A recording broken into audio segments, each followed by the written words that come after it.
you think about it, I can complete something that I've been on the fence for like over a year in 3 days. That's crazy.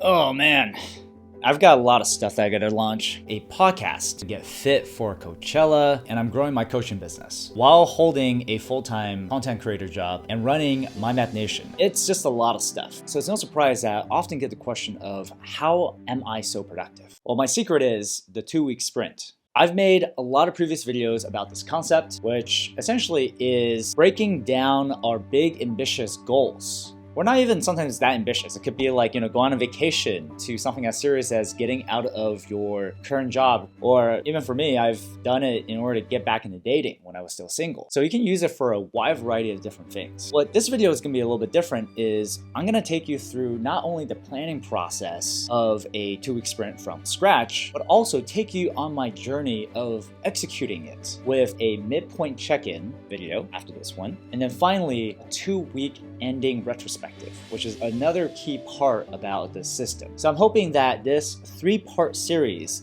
is gonna show you end to end how to do the sprint right. Because if you can do it right, I promise you, you're gonna see a lot of progress in your life. And this is gonna be one hell of a sprint, because I'm gonna be launching a podcast, going through an intensive coaching mastermind program, figuring out how to use my maps with generative AI, while keeping to a 5 a.m. workout routine in order to get fit and buffed up for Coachella, which is happening in exactly 2.5 weeks. I don't think I've taken on this much in a sprint like this in a long while. So if you're interested in actually following the day-to-day journey with my daily mind maps, then hop over to the MyMapNation community, where I'm actually running a real-time sprint with our other folks. Not only that, I'm actually going to document my entire journey to become festival fit in this other video series that will be ready when it's ready. I'll probably link it over right here. There's a lot of fun stuff coming up. But first, let's get through the tough part of actually planning this sprint from scratch.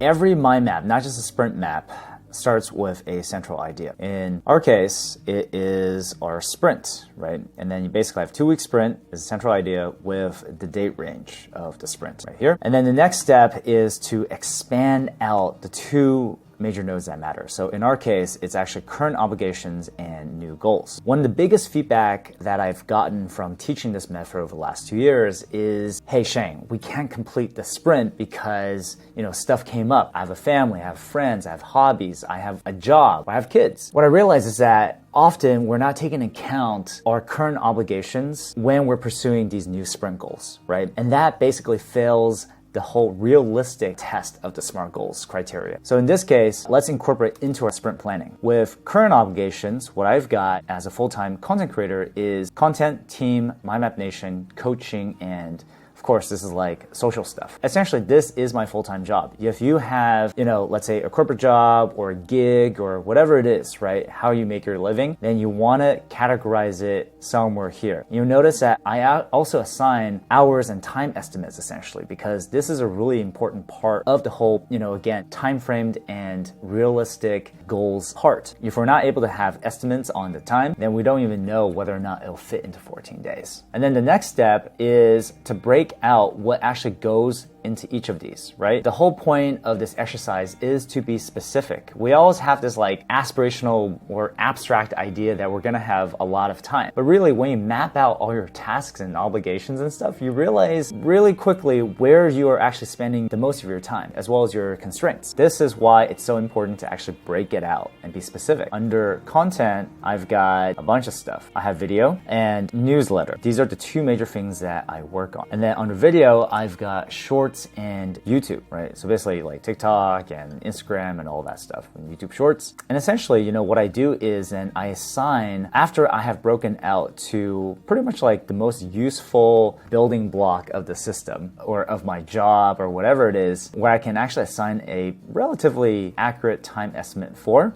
then this is where I start. So I put 13 hours for shorts, 4 hours for YouTube, which then rolls up to video of 17 hours, which combined with 4 hours dedicated to the newsletter or publishing it, then equals 21 hours. The 21 hours is actually going to be pretty important because later we're actually going to figure out how you calculate your productive day in hours. This will tell you whether or not things are achievable within 14 days, which is 2 weeks. Just to give you a sense right now, based on my calculations and my routines, my productive hours in a day is 9 hours, right? So that's what I'm actually going to be dividing 21 against. So 21 divided by 9 is going to be just over 2 days, essentially, right? So content, I'm actually going to spend basically 2 days out of the 14 days on. The team is actually going to be very simple because every week I basically grab a team sync with them and it goes on for about an hour and a half, right?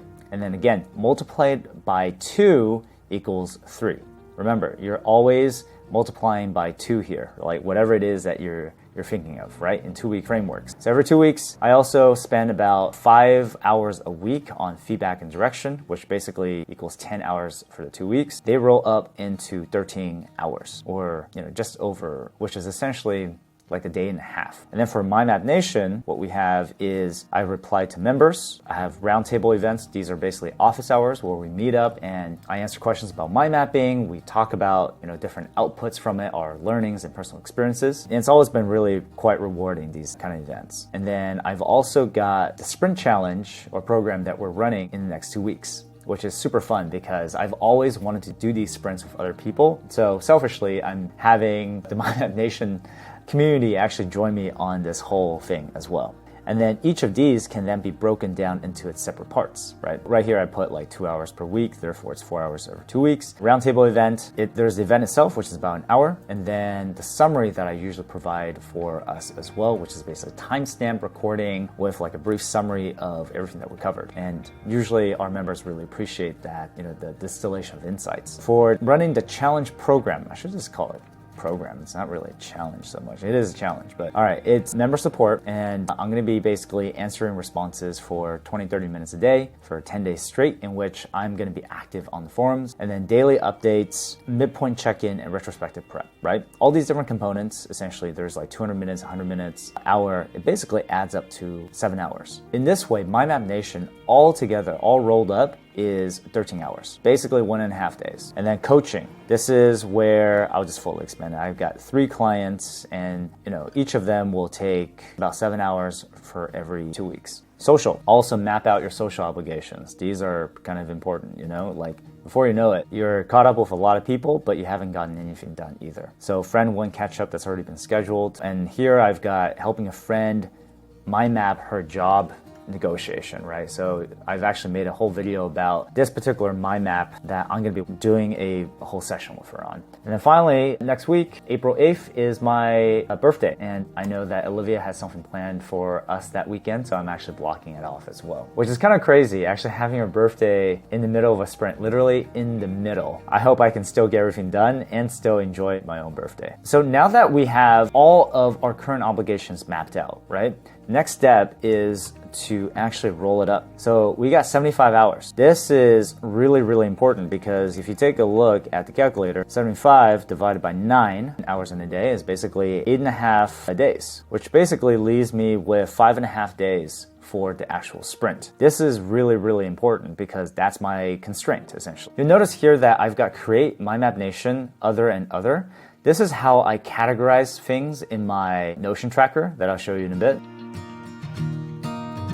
Under new goals, what I'm going to be doing is new routine that's going to be pretty crazy. It's going to be 5 a.m. and it's going to be morning. We got 5 a.m. wake, evening. It's going to shut off laptop by 6:30 p.m. And then when I wake up in the morning, it's going to be Wim Hof breathing, light therapy for how long? 20 minutes. Workout, basically I'm bulking up for Coachella for getting festival fit. That is gonna take about 60 minutes. Cold shower, get ready, 10 minutes. And then breakfast, pack bags is gonna be around 30 minutes or so, right? So I'm really listing out this routine because I wanna be specific. I wanna be able to execute on it. 7 to 8, walk to cafe, reflect and plan. I'm just kind of gauging, hey, how long will it actually take me too, right? Almost the transportation time too. And then get to work start work on my laptop at 8 a.m. So if I had it my way, I will basically end my day at 6:30. Still, in California, we got some sunlight, right? During that time, it's free time from 6:30 to 9. Basically, these are just examples of what I can do. But what I do need to do is eat dinner before 8 p.m. because I need to get in bed by 10. But before then, it's going to be meditation, right, for 30 minutes. So this is super, super key for me because in many of my previous videos, I've narrowed down that meditation is extremely important the faster I go. Otherwise, I will get burnt out and I will get all frayed in the edges by even week 1. If you're finding this video helpful so far, please consider giving me a like or subscribe because it actually helps me out a lot. I literally would not be here without your support. All right, guys, without further ado, let's get back into it. This is actually what I like to review after I've actually mapped out my sprints because it actually kind of tells me like why I want to do things as well. So I got benefits. What this routine gives me is 7 hours of sleep, which is awesome. 9 hours of productive work, including a 1.5 hour lunch break and nap. So that's basically between that 8 to 6:30 p.m. And then 1 hour total meditation, including Wim Hof and light therapy. 1 hour weight training, basically bulking up. 30 minutes reflection through journaling, walking to cafe, reflection and plan, basically mapping and daily journaling, right? That's actually really healthy. And then 2.5 hours of a daily buffer, which is that free time. So if I have to bleed into my evening, I have some buffer room to do that. That's actually kind of nice. I don't know if I can actually do this for like 14 days straight. So to give myself a little bit of credit, I'm gonna go for 10 days straight. I think that's actually quite realistic and achievable. And next we have the podcast. This one is gonna be a beast, man. Like I've been on the fence for launch on podcast for over 1.5 years. Like I'm not even joking. So this sprint is gonna be pretty massive to get me going. From a podcast standpoint, I've got marketing, operations, and guests. These are like the major things that I have in mind. And then under marketing, I've got determine format, come up with a marketing plan, determine launch date. This is going to be interesting because, these days I can actually use GPT to come up with some of, the copy as well, which is actually going to be really important later. Okay. And then, so operations-wise, one of my friends, Peter, who actually just interviewed me on his podcast, knows a lot about podcasting. So therefore, I'm going to pick his brain about his setup rather than reinvent the wheel. I've got to come up with the operations plan, basically the launch plan, and then I make a launch Kanban board like I always do with all my projects, including, different websites and stuff like that. And that's going to keep track of my marketing efforts as well as guest invite efforts, right? And then set up infrastructure. There's all the mic stuff, the platform stuff, like maybe StreamYard, and then test the setup. Then we also have guests. Again, these are specific goals. All these are actionable and specific in time frame. So create a guest list with 20 people. I'm going to be going through like my LinkedIn, my contacts and stuff like that. And out of the 20 people, I'm going to send out 10 invite emails and then schedule finally 2 episodes. These seem like a lot, but the fact that I'm actually listing out all these steps means that I can put these as cards, like Trello cards in my Kanban board to execute, which is really cool. Not only have I broken out the steps, I've also assigned a time estimate for all of these. And this is really powerful from a visualization standpoint because now in my head, I'm like, oh, okay, this is a 3-hour task. This is totally achievable. But if I were to just think about like, oh, I'm going to launch podcast. Well, that's hard. And marketing podcast, I have no idea where to begin. But by breaking things out and assigning that time, it suddenly becomes very, very realistic. And the crazy part is all of this, based on my time estimations, is only going to take 24 hours. 24 hours divided by 9.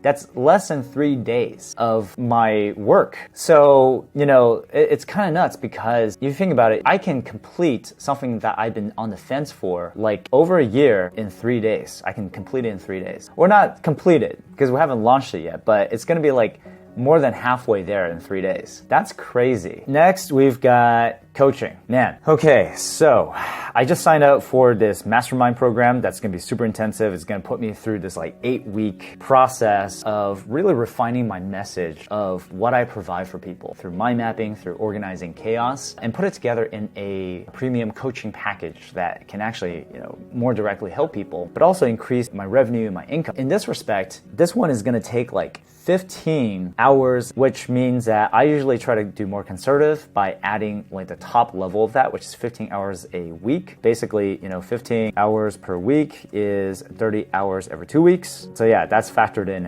as well now. right?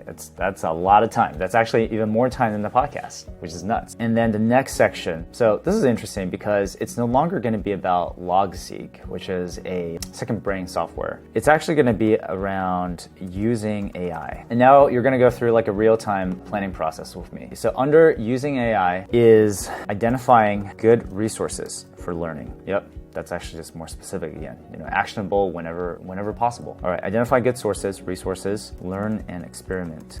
New prompts. Yep, I think that's actually pretty good. Just keep it simple for something, especially when you're first starting and don't know the specific steps. So identifying good resources, we've got how many hours this might be? It'll take me around 2 hours, maybe 1 hour to do that. And then learn and experiment new prompts. I feel like I want to do this for like 1 hour per day for 10 days. Actually, still 10 days straight. Essentially, this would be 10. And then identify resources, going to be 1. Okay, so we got 11 hours on dedicating to learn how to use generative AI. And then, this is categorized as self, right? This is something that I want to invest in myself. Coaching is something, other, that's just my categorization. Creation is podcast. And then finally, routine is also self with the goal of 10 time. What you also notice is that all my goals are more like what I call process versus outcome goals. And the whole saying goes that don't worry about the results. The results will come if you follow the right process. So the key word here is the right one. So anyways, I've chosen my process and therefore I'm sticking with it. And the reason why I advise against outcome goals, especially with sprints, is because there's a lot of contingencies. Like one outcome goal could be, for example, I want to reach 100,000 subscribers by the end of this year. It's specific, but it's also an outcome goal. But the thing is, I don't control the viewership. I don't control like the platform, the algorithms, or the times, essentially. What I can control is cranking out and producing for you guys one good video per week. If I can continue doing that, and if I know that is the right process of getting to that success, then that is the thing that's going to be built into my sprint, not the outcome goal, but the process. With all of these things listed out, what they roll up to is,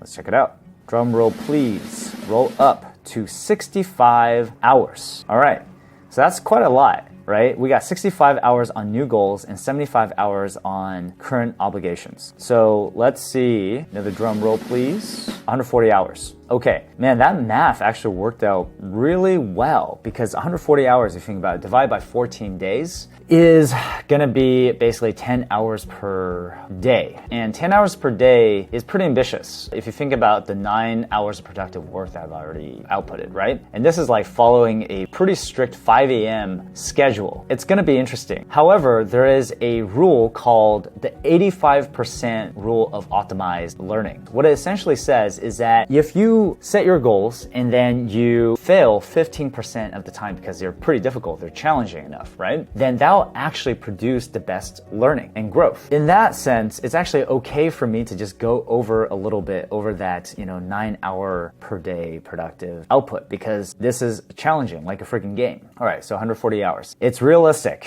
but challenging is the conclusion. So at this point, my sprint planning itself is actually done. Like I've got all my SMART goals at the end, essentially. So you might be wondering, what is the next step? Let's say, on Monday, April 3rd. What I do is make a to-do mind map for every day of my sprint. And what it is you'll notice here that this is a hand-drawn, right? Because this is just something that's quick and dirty in the morning in my notebook. And I've got the date, and then we have podcast, MindMap Nation, team, content, coaching, Logseq. Well, now it's going to be AI. What you'll notice is that everything maps to essentially the major categories that I've already have in my sprint. And then what I do is I start expanding out the individual tasks like call Peter, which has already been mapped out. Share daily update map of the sprint with MindMap Nation, reply to members, team sync prep, content, I got to do shorts and stuff. So this is all broken out into specific tasks that then I can accomplish within a day that is mapped to the larger sprint. And then what I do is actually also assign a time estimate to each of these, just like how I have done for my sprint. Again, time framing it throughout the day, even just to see if it's realistic, is actually really important. So after I add up all the times, it's basically 9.5 hours. That actually seems pretty